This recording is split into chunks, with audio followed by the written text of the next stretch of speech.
Oh boy, it is good to be back. Let me tell you, I had to do a lot of hyping myself up to start making this video. But anyway, so if you click this video, you might have seen this other video I did almost 10 years ago now about the Google Play Store and how terrible it was at the time. And believe me, it was bad. The video is still on my channel if you really want to go hear a teenager yap about the state of the Google Play Store in 2016. But if you were there, you knew. Fortunately, it seems to have gotten much better these days. I mean, there's still some shovelware adjacent stuff here and there, but I'd say mobile gaming has gotten leagues better since the days of Gameloft ruling everything. However, a couple years ago, I made the decision to buy myself a Nintendo Switch, and in the process, I've essentially fallen out of the loop with mobile gaming. I had to go take a look at the store just to make sure it had actually gotten better and I wasn't fooling myself. I've been so spoiled with the portable console experience that I haven't even thought about playing mobile games. But if you know anything about anything, you know the Nintendo Switch has a storefront where you can buy games digitally. And it's here where we find our new enemy. Something so bad it was enough to bring me out of retirement. Wait, man, there's just absolutely no way.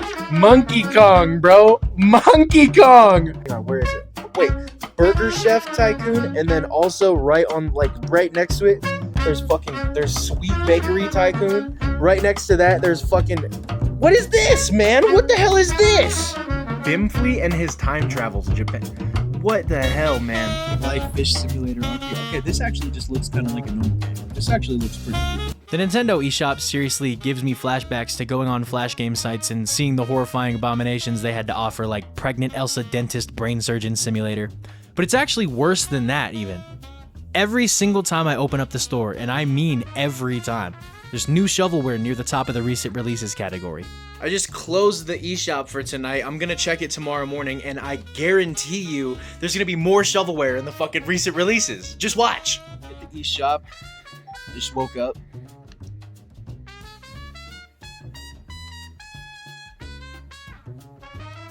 Man, you can't make this shit up. I told you the next day there would be more fucking shovelware, dude. Just plain, unabashed, AI-generated slop about whatever the fuck. And the thing that makes this even more harmful than the Google Play Store as it was in 2016 is that they're charging you real, actual money for this shit. To be fair, they're not loading it with predatory ads, but I still feel like an upfront cost for absolute garbage like this is more of a cardinal sin towards the consumer. When there's ads, at least you pay with your time. You don't have to fork over the same thing that's gonna get you food and water and shelter. These games are designed to fool people who don't know what an actual quality product looks like into paying a few bucks for an experience that's just not going to be very good at all. I know the small price tag might make all these lazy, low-quality games seem like less of a scourge on the eShop, but you gotta understand there are some amazing games on this platform that cost about the same, sometimes even less. Hell, some of them are free! And the fact that they have to compete with this absolute fucking nonsense just isn't fair. Not to the developer or the consumer. I was looking for more resources about the Switch eShop, and I actually found this really sad comment that I want to add as a point. There are probably some amazing games I'm missing out on that I overlook thinking they're just more shovelware trash. Real developers are not getting a fair shake because we take one look at their game and we think it's just more garbage because all the Switch puts out lately is fucking garbage. It makes me wonder if Nintendo runs any quality control checks at all for their shop. It also makes me wonder just how low the bar is to publish a game on the eShop. Because right now it's seeming like literally anybody can just submit their game and it'll most likely be approved. Here's another comment I thought was interesting. This is on Ant Dude's video, Nintendo Switch eShop Regrets. This is a fantastic video, by the way. Go watch it if you haven't, and this video that I made comes off as interesting to you. I know people who work in Nintendo Lot Check, Nintendo's console compliance department, and I can confirm the people working there don't like these types of games either. Compliance certification does not involve a qualitative judgment though, so as long as it doesn't brick your console, it doesn't display PlayStation buttons, and you can get into gameplay, it'll probably end up for sale. Plus, unlike Sony and Microsoft, submitting something to Nintendo is a free process, so a lot more garbage gets submitted to Lot Check. I'm recording this in post because I forgot to add it to the script, but I was completely right. The bar is almost non-existent to upload a fucking game to the Nintendo Switch store. You can do it for free. Now, as much as I'd like to show you just how bad some of these games can get, I would also rather teabag a live bear trap than give these developers my money. It's just not worth it. Not even to make a point. And most of the games I see on here don't even have videos of them up online, so there's just no way to even see if they'd be good or not. And that's a risk that I'm just not willing to take, and I would hope that no other consumer would be, but the fact that shit like this keeps popping up hints to it not being the case. I would sure love to see a number sheet containing how many people have been duped into downloading these games. It's most likely just children who have access to their parents' Nintendo Switch, but I can definitely envision some elderly people looking for puzzle games or tycoon-style games falling for these. Now here is the big question. Why? Why is this allowed on the store? Why are these developers allowed? Oh, for fuck's sake, you already know the fucking answer. It's fucking money! Okay, maybe it's not that simple, but I definitely believe the reason Nintendo doesn't apply any oversight or moderation to these developers is because they're earning a big piece of the pie. So automatically they'd be inclined to keep the shit up.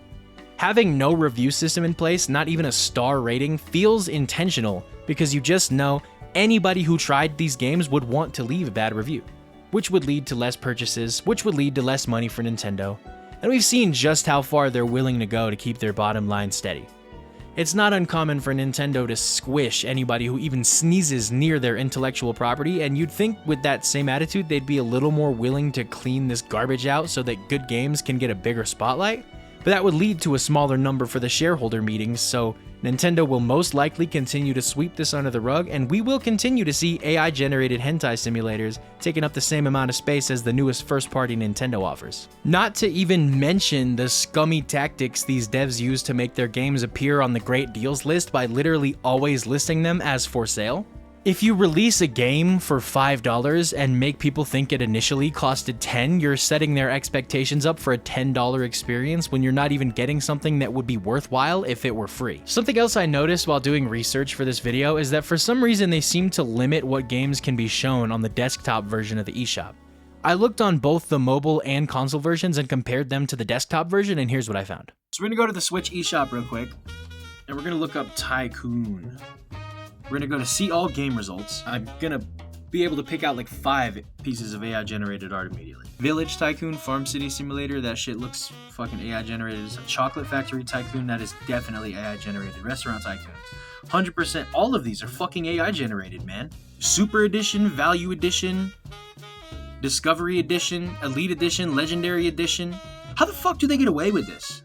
Tycoon is one thing, but we're gonna go back to the search and we're gonna type in simulator. Supermarket Simulator, Mom Simulator, fucking Mom Simulator, man, what the hell? That is so AI generated. None of these look worth any fucking amount of money. I mean, Surgeon Simulator is great, of course. You already know about Surgeon Simulator. Angry Neighbor Simulator, man, are you kidding me? How did they get away with this? Bro. Alright, we're hopping from one shitty microphone to another shitty microphone. I'm on the PC right now, and I was running this same exact test. I went and looked up... Oh, Tycoon. I looked up Tycoon. It only gives me 7 results. At all. At all. Go to new release. 2 results. Go to simulator. There is significantly less slop. Significantly less. So I don't know what this means. I don't know if it means that they're choosing not to show as much of the fucking garbage on the actual website on the computer.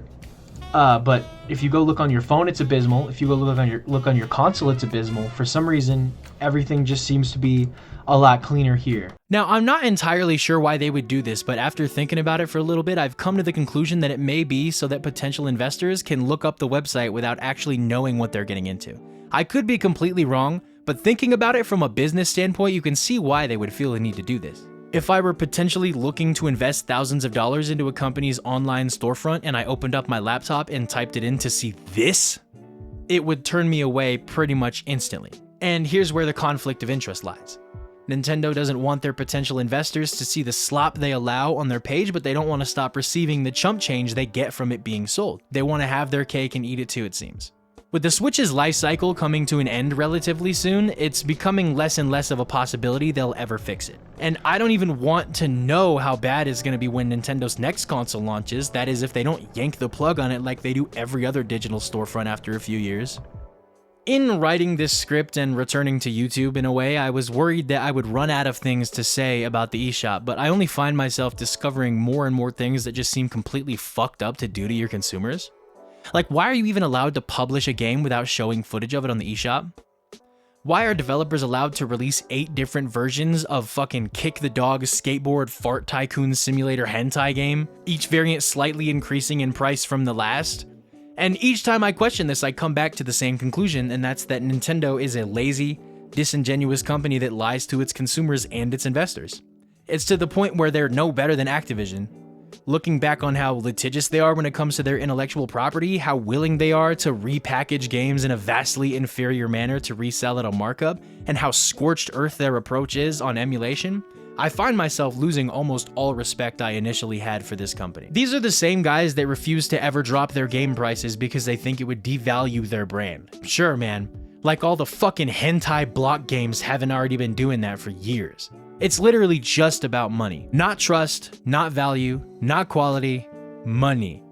If Nintendo is staying on this course, and it looks like they are, then the Switch 2 has a great chance of just being another shovelware machine with a few actually decent games.